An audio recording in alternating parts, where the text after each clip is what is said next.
और हम कारेश्वर महादेव मंदिर पहुंच गए। ये बिल्कुल एक कंदरा है, दो पहाड़ों के मध्य। इसको हम बरसाती नाला भी कहेंगे।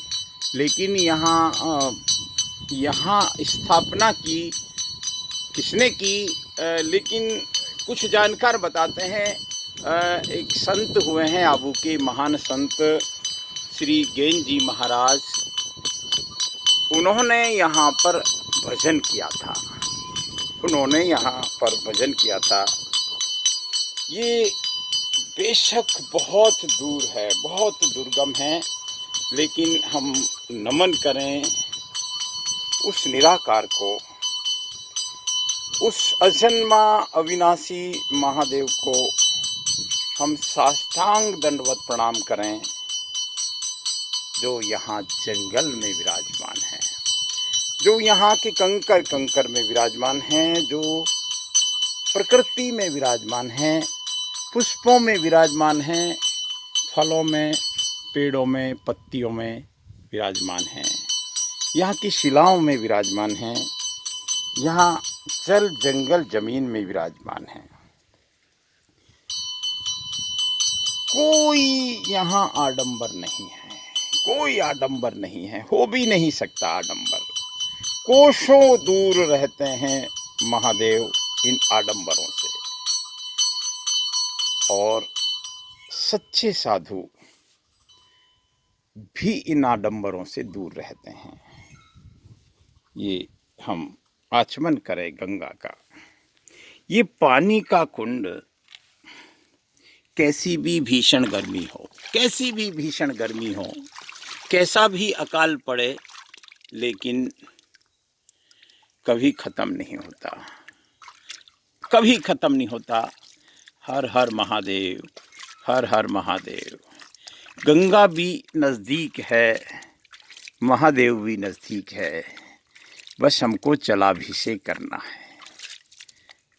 कुछ नहीं लगा हमारा, केवल भाव, भाव का भूखा हूँ मैं। महादेव की जय।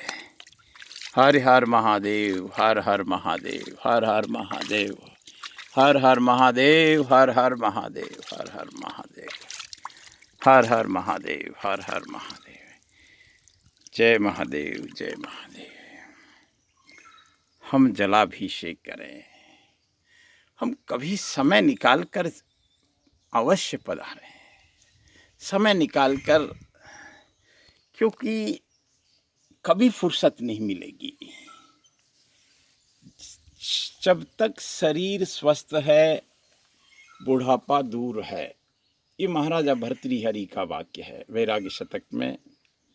यावत् स्वस्थमिदं प्रोक्तम कलेवर गृहम यावत् जूरे जरा।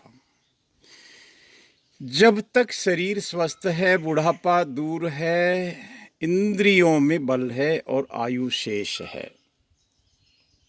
कितनी स्पष्ट रूप से कहा है। जब तक बुढ़ापा दूर है, आयु शेष है, इंद्रियों में बल है और शरीर स्वस्थ है, हम आत्म कल्याण की चेष्टा करें, और जरूर करें। सबसे प्राथमिकता हमारी आत्म कल्याण में होनी चाहिए। और अगर ऐसा नहीं किया, महाराजा भर्तृहरि का वैराग्य शतक पढ़ने जैसा है महाराज, हमको पढ़ना चाहिए।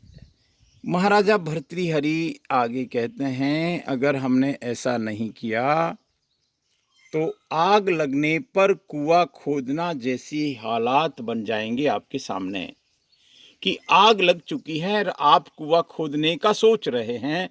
ये स्थिति बन जाएगी अगर आपने इस श्लोक का अनुसरण नहीं किया तो। ऐसा महाराजा भर्तृहरि कहते हैं। ओम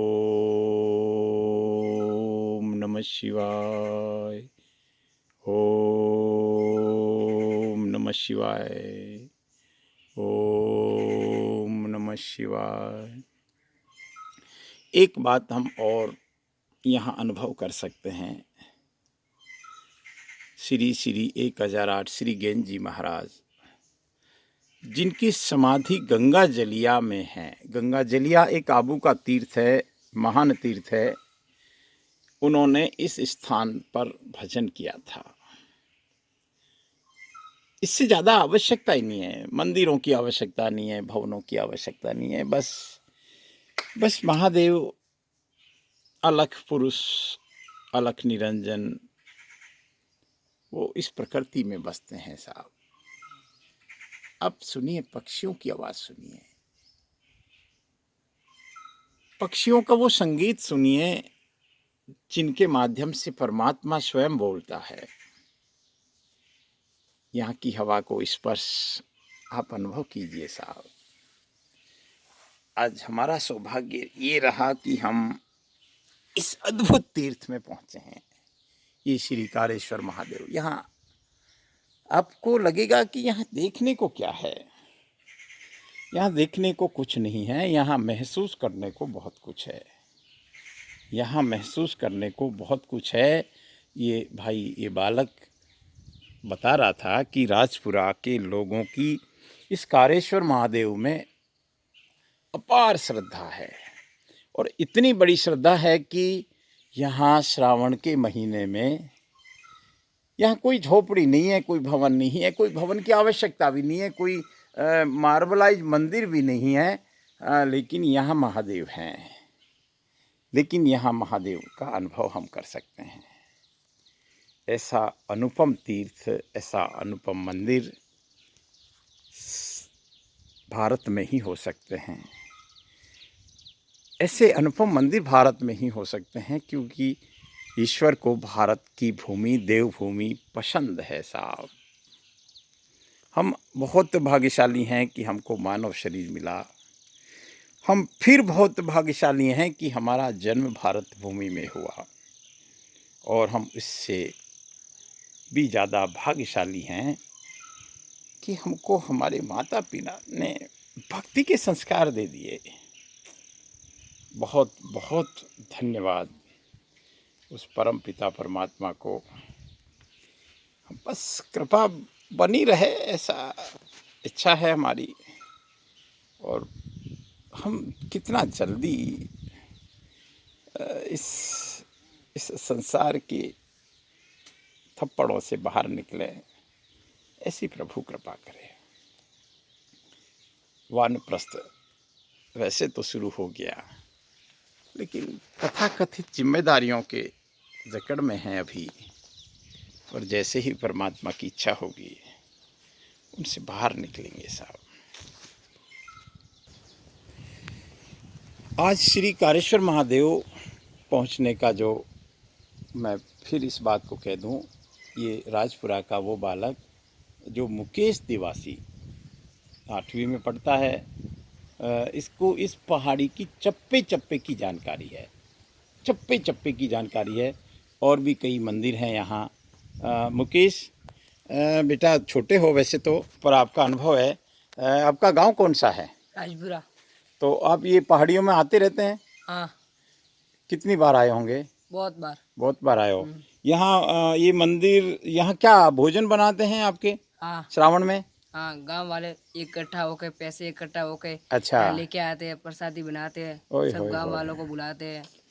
और यहाँ तो बड़ा गजब तीर्थ है। आते रहते हो यहाँ आप? हाँ, अब रोज श्रावण में आते हैं। हाँ। बाकी रोज भले ही नहीं आए। तो ये पानी कभी खत्म नहीं होता? नहीं, ये पानी 24 घंटे 12 महीना ऐसा ही रहता है? हाँ। भले गर्मी पड़े सर्दी पड़े।